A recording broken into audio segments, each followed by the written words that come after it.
Good morning, my dear students of class 7th. It is your first chapter in bio, the organization in living things. Okay, the organization in living things. And in this chapter, we are talking about plant tissues. Student, there are two types of plant tissues: meristematic tissues and permanent tissue. In our previous video, we have discussed about the meristematic tissues. These are three types: apical, lateral, and intercalary on the basis of their location. Okay, they are responsible for growth, improving in height, etc.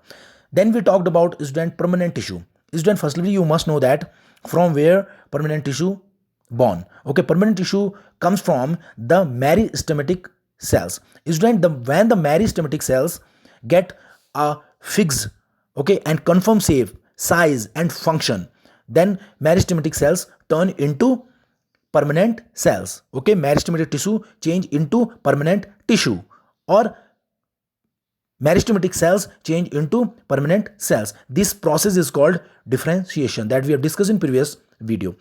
In this video today, we are talking about the complex permanent tissue. In our previous video, I also taught you the simpler permanent tissue. There are three types of simpler permanent tissue: parenchyma, collenchyma, sclerenchyma. Okay, student. Now in this video, we are talking about complex permanent tissue. They are very complex. बहुत जटिल होते हैं बच्चों ये. Why? Let's talk about it. The complex tissue consists of more than one type of cells having a common origin. बच्चों ये बोल रहा है जो कॉम्प्लेक्स टिश्यू होते हैं consist of more than one type of cell. इसमें बच्चों ये एक ऐसा टिश्यू है कॉम्प्लेक्स टिश्यू जिसमें एक से अधिक प्रकार की कोशिकाएं होती हैं. बेसिकली हम टिश्यू में बात करते हैं उसमें एक प्रकार की कोशिकाएं होती हैं, लेकिन यहां पर कॉम्प्लेक्स टिश्यू की हम बात करें, ये ऐसा टिश्यू है जिसमें एक से अधिक प्रकार की टाइप्स की सेल्स होती हैं हैविंग अ कॉमन रीजन, लेकिन उनकी लोकेशन एक ही होती है, मतलब एक ही स्थान पर एक से अधिक प्रकार की कोशिकाएं यहां पर मौजूद हैं. Okay, all these cells coordinate to perform a common function. हालांकि अलग अलग प्रकार की हैं despite that, but they perform common function. Complex tissue transport water, minerals, salts, okay, nutrients and food materials to various part of the plant body. बच्चों ये जो complex tissue होते हैं इनका जो फंक्शन होता है वो ट्रांसपोर्ट करना होता है, पहुंचाना होता है जल को, पोषक तत्वों को, फूड मटेरियल को पौधे के अलग अलग हिस्सों में. Complex tissue are of two types, xylem and phloem. Okay, student, xylem is woody part, phloem is a bast part. Okay, student, we will talk about xylem and phloem are both conductive tissue. ये बच्चों conductive tissue है, ठीक है, conducting tissue है जो conduct करते हैं भोजन को, वाटर को, मिनरल्स को to the different parts of plant. इसलिए हम इनको वैस्कुलर टिश्यूज कहते हैं. एंड टुगेदर दे कंस्टिट्यूट, और जब ये एक साथ होते हैं बच्चों तो ये they are called vascular bundles. Okay, so together they constitutes vascular bundle, और जब इकट्ठे बच्चों ये होते हैं तो ये वैस्कुलर बंडल कहलाते हैं. In this picture you can see the complex permanent tissue. Student, you can see the location of xylem, कैमियम, phloem. Okay, you must know the location of xylem. Student, xylem is always present, okay, internally in a plant. पौधे में अंदरूनी तौर पर यानी कि अंदर की ओर बच्चों जाइलम होता है, एंड फ्लोएम जो होता है वो बाहर की ओर होता है. And between xylem and phloem there is a cambium. Cambium I taught you in lateral meristem which is responsible for the thickness of plant, जो पौधे की मोटाई को बढ़ाता है. When the cambium grow, so पौधे की चौड़ाई या उसकी मोटाई भी बढ़ती है. So this is the cambium in between xylem and phloem. Xylem हमेशा अंदर की ओर होता है बच्चों, फ्लोएम बाहर की ओर होता है. Okay, let's talk about the first complex tissue. This is called xylem. बच्चों जाइलम होता है is a vascular and mechanical tissue. बच्चों ये एक वैस्कुलर और मैकेनिकल टिश्यू है. In other word it is a conducting tissue. ये कंडक्ट करता है बच्चों वाटर को. Xylem is composed of cells called elements of 4 different type. बच्चों जाइलम 4 प्रकार के मुख्य तत्वों से बना है. First one is tracheids. Tracheids, these are elongated cells with tapering end. Let me show you picture. You can see here, this is tracheids. Okay, you can see its end are tapering. Their ends are tapering means एक तरफ से narrow है, पिचके हुए हैं, okay, open नहीं है. So these are tracheids. And you can see in between them, ये आपको छोटे छोटे दाने जैसे स्ट्रक्चर दिख रहे हैं. These are called pits. ये छोटे छोटे छेद होते हैं. Let me tell you why these are here. Okay, so you can read here, they also conduct water. बच्चों जो ट्रैकिड्स होते हैं वो वाटर को कंडक्ट करते हैं. Okay, since tracheids don't have open and, क्योंकि बच्चों मैंने बताया ट्रैकिड्स के टैप एंड होते हैं यानी कि ओपन नहीं होते एंड, लाइक द वेसल्स की तरह. Let me show you vessels. Vessel is the second part. You can say the end part of vessel, these are open, but unlike vessels tracheids has tapering end, they are not open. Okay, so the water has to pass from cell to cell via the pits. इसलिए बच्चों जो जल होता है वो एक tracheid से दूसरे ट्रैकिड्स में कैसे पहुंचता है, क्योंकि इसके एंड तो ओपन नहीं है. सो वाटर एक सेल से दूसरे सेल में पहुंचता है थ्रू दीज पिट्स. ये छोटे छोटे जो आपको छेद दिख रहे हैं बच्चों, ये हैं पिट्स. इनके थ्रू वाटर एक ट्रैकिड से दूसरे ट्रैकिड्स में जाता है. ओके स्टूडेंट्स, ये हैं बच्चों tracheids. The first part, tracheids. Second one is vessels. I have shown you picture vessels. It's also called tracheae. These are very long tube like structure formed by a row of cells. बच्चों ये एक लंबी tube बनाता है, tube like structure होता है जो कि formed by a row of cells. जब सेल्स एक के बाद एक आपस में चिपकती हैं, बच्चों यहाँ पे देख सकते हैं आप रो ऑफ सेल्स, यहाँ पे सेल्स की एक लाइन है ना, और जब ये सेल्स एक दूसरे पे एंड टू एंड चिपकती हैं तो एक ट्यूब लाइक स्ट्रक्चर बन जाता है जिसे हम वेसल्स नाम देते हैं. Okay, formed by row of cells placed end to end. जब वो एक दूसरे से सेल्स चिपकती हुई चलती हैं तो ये सेल्स एक ट्यूब बना लेती हैं बच्चों, एक इलोंगेटेड ट्यूब बना लेती है. इसी ट्यूब को हम वेसल्स या ट्रैकी बोलते हैं.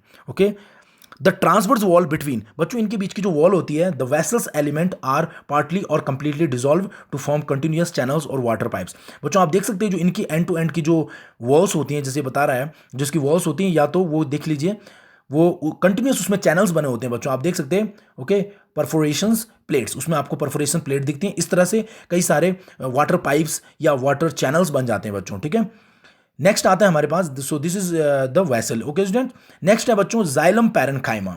जाइलम पैरेन्काइमा जो होता है बच्चों, these store food and helps in lateral conduction of water. बच्चों जो xylem parenchyma, I taut you in second type of permanent tissue, you know very well. The simpler permanent tissue में हमने बात की है पैरेन्काइमा की. पैरेन्काइमा एक living part होता है बच्चों, और जिसका मेन फंक्शन है storage of food. These store food and help in lateral conduction of water. बच्चों ये पानी को खींचने में मदद करता है और साथ ही साथ ये भोजन को भी स्टोर करता है. फोर्थ आता है बच्चों इसमें जाइलम स्क्लेरेन्काइमा. जाइलम स्क्लेरेन्काइमा जो होता है बच्चों वो होती है फाइबर. ये डेड होती है बच्चों, एक्सेप्ट जाइलम पैरेन्काइमा. केवल इस पैरेन्काइमा को छोड़ के, third one is, this is the part of third one. Okay, इस पार्ट को छोड़कर ऑल अदर जाइलम एलिमेंट, जितने भी जाइलम के एलिमेंट्स हैं वो डेड होते हैं बच्चों, including tracheids, vessels and xylem sclerenchyma fibre. Okay, ये सब डेड होते हैं except xylem parenchyma. Parenchyma living part होता है and bounded by thick lignified wall. Okay बच्चों, ये बता रहा है केवल जाइलम पैरेन्काइमा को छोड़कर जितने भी जाइलम के एलिमेंट्स होते हैं वो डेड होते हैं, और वो सभी के सभी, लिग्निन एक पिगमेंट होता है जिसमें मैंने आपको पढ़ाया था, लिग्निन एक तत्व होता है, पदार्थ होता है, उसके द्वारा ये घिरे होते हैं. ठीक है, सो ये आप देख सकते हैं in the picture, this is the fibre. Okay, this is tracheids. Now students, the main function of xylem is to carry water and mineral salt upward from the root to different parts of shoot. बच्चों इसका जो main function है xylem का, वो याद रखें, वो है carry water and minerals. Water और मिनरल्स को कैरी करना from the roots to different parts of the plant. Okay, ये मेन फंक्शन है जाइलम का, conduction of water and minerals from root to different parts of the plant और to different parts of the shoot. Okay student, this is xylem. Student, it is another picture of xylem. You can see here, okay, there are different parts of xylem. First one is tracheids. You can say A, these are tracheids. Tracheids look like it. Okay, second one is tracheal vessels. B, you can say this is vessel that we have discussed about that. It has simple perforation plate. You can see here, okay, simple. And C and E. बच्चों आपको C and E मिल रहा है. This is called xylem parenchyma, जो अभी हमने discuss किया था. This is called xylem parenchyma. C and D. Xylem parenchyma looks like in under microscope it will look like it. And बच्चों जो D है आप देख सकते हैं, this is called fiber, wood fiber. यह wood sclerenchyma, it is dead part, wood fiber. Okay student, it is wood fiber. So these are the all elements of xylem tissue. Okay student. Now student, we will talk about the phloem. Another complex permanent tissue is phloem. Okay student.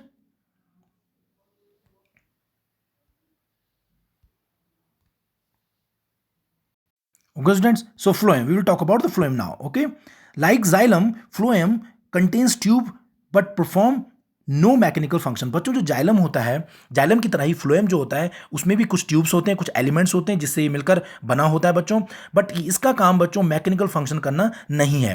Okay, phloem is composed of following 4 elements. First of all हम बात कर लेते हैं इसके elements की. First one है सीप tubes. बच्चों sieve tubes, okay, these are cylinder tube like structure composed of elongated thin walled cells placed end to end. They transport food prepared in leaves to other part of the plant. बच्चों जो सीप ट्यूब्स है, you can see here the sieve plates, these are sieve tubes. Okay, ये cylinder होती है, tube like structure होती हैं जो कि इलोंगेटेड थिन वॉल्ड होती है. मतलब इनकी अगर हम इन ट्यूब्स की वॉल देखें तो बहुत ही पतली वॉल होती है, प्लेस्ड एंड टू एंड, जो आपस में एक दूसरे से एंड टू एंड जुड़कर बनती हैं. और बच्चों जो स्वीप प्लेट्स होती हैं इनका मेन फंक्शन होता है बच्चों कि जो पत्ती में जो आफ्टर फोटोसिंथेसिस जो भोजन प्रिपेयर होता है उसको पौधे के डिफरेंट पार्ट तक पहुंचाना सिप ट्यूब का काम होता है। Next we have student companion cells. So these are generally associated with sieve tubes. बच्चों आप यहाँ पे देख सकते हैं companion cell easily, these are companion cell, they are associated with sieve tubes. ये सीप ट्यूब, सीप प्लेट, सीप एरिया जो पूरा ये सीप एलिमेंट है बच्चों, और इसमें ये आप एसोसिएटेड होती है कंपेनियन सेल। ठीक है, the sieve tube is small thin walled cell. बच्चों जो ये जो कंपेनियन सेल होती है these are generally associated with the sieve tube, वो पतली पतली वॉल्ड होती हैं बच्चों, देख सकते हैं आप, इनकी जो वॉल होती है बहुत ही पतली होती हैं। एंड बच्चों ये क्या होता है, containing dense and very active cytoplasm. बच्चों ये जो आपकी जो कंपेनियन सेल्स होती है, अभी मैं आपको डायग्राम दिखाऊंगा। बच्चों जो कंपेनियन सेल होती है उसमें काफी डेंस और बहुत ही एक्टिव साइटोप्लाज्म होता है और एक वेल डेवलप्ड न्यूक्लियस भी होता है। ओके, थर्ड है बच्चों हमारे पास phloem parenchyma. After sieve tube and companion cell there is third part phloem parenchyma. Okay, parenchyma present in every tissues, you know, very student, in xylem and phloem all. These are thin walled। बच्चों ये पतली walled होती हैं इनके चारों ओर, living cells of parenchyma और phloem। बच्चों ये living part होगा। Okay, they have two functions, storage and slow lateral conduction of food। बच्चों इसका काम भी वही है, भोजन को स्टोर करना, क्योंकि parenchyma का काम ही है स्टोरेज करना, जो हम पहले डिस्कस कर चुके हैं। तो इसका काम है भोजन स्टोर करना और slow lateral conduction of food, और भोजन का जो पत्ती में भोजन प्रिपेयर होता है उस भोजन को पत्ती से डिफरेंट पार्ट तक पहुंचाने का काम फ्लोएम पैरेन्काइमा का होता है। फोर्थ है बच्चों हमारे पास phloem fibres. Phloem fibres these are thick walled, काफी मोटी वॉल होती है बच्चों इनके चारों, इलोंगेटेड स्पिंडल शेप्ड होती है और डेड सेल होती है बच्चों। ओके, विच पोजेज नैरो ल्यूमन, क्योंकि ये बहुत हार्ड होती है, इनके अंदर बिल्कुल कैविटी नहीं होती है, नैरो कैविटी होती है। They provide mechanical strength to बच्चों, क्योंकि ये बहुत हार्ड होती है, दैट्स वाई ये मैकेनिकल स्ट्रेंथ यानी कि यांत्रिक सपोर्ट, यानी कि जो सहारा, पौधे को सहारा देती है, स्ट्रेंथ देती है और मजबूती देती है phloem fibre. Okay students, so these are 4 elements. So except for phloem fibre, केवल बच्चों फ्लोएम फाइबर को छोड़कर फ्लोएम सेल्स आर लिविंग। जितनी भी फ्लोएम सेल्स हैं वो सब लिविंग हैं, सिर्फ phloem fibre, this one last one is dead, क्योंकि ये बहुत ही हार्ड होती है, केवल इसका मैकेनिकल स्ट्रेंथ है इसका काम करना। Phloem transport conduction photosynthetically prepared food. बच्चों फ्लोएम का जो मेन फंक्शन है वो है फोटोसिंथेसिस के बाद जो भोजन प्रिपेयर होता है मटेरियल फ्रॉम द लीव्स, पत्तियों में, उसको स्टोर करना, and later from storage organ to growing region to the plant body. और उसके बाद बच्चों पत्ती से जो भोजन निर्माण है उस भोजन को पत्ती से पौधे के अलग अलग हिस्सों में, इवन इन रूट ऑल्सो, वहाँ ट्रांसपोर्ट करना, यानी कि उसे ट्रांसपोर्ट करते रहना। तो फ्लोएम का काम है बच्चों भोजन को ट्रांसपोर्ट करना, और जाइलम का काम है बच्चों conduction of water. Okay, late me show you picture of phloem. So student, these are picture of phloem. You can see here phloem picture. Okay, C plate you can see at the upper side. Okay, this is nucleus, you can see this is companion cell student. Okay, this is phloem parenchyma. Okay, phloem parenchyma, C plate. Okay, companion cells, you can see companion cell that we are talking about, it has strong and white dense cytoplasm and nucleus. You can see here companion cell bachcho, this is nucleus, phloem, seed tube, seed plates. Okay, you can see this picture. Okay, so student, it was about the complex permanent tissue. Okay, so there are two types of complex permanent tissue, xylem and phloem. The main function, okay student, there are few questions can become in your exam from this topic, that are, first one is, which complex permanent tissue has main function to transport the water? So xylem is the answer, and it can be asked like this, that tell the name of that tissue which transport food prepared in leaves to different part of the plant, then phloem is answer. Okay student, so xylem का basically जो काम है बच्चों वो है water को conduct करना from root to different parts of plant, and phloem का काम है बच्चों जो पत्ती में फोटोसिंथेसिस के बाद जो भोजन बन जाता है स्टार्च के रूप में या ग्लूकोज के रूप में, उस भोजन को वहां से पत्ती से डिफरेंट पार्ट्स तक पहुंचाना फ्लोएम का काम होता है। And xylem perform their function, phloem perform their function with the help of few elements. xylem perform its function with the help of 4 elements: tracheids, vessels, xylem parenchyma, xylem sclerenchyma. Okay student, there are 4 parts of xylem, and phloem perform its function with the help of 4 elements: seed tubes, companion cells, phloem parenchyma, and phloem fiber. Okay students, so these are some elements of phloem. So students, it was about your complex permanent tissue. I hope you must have understood it. Okay, so it's enough for today. Thank you.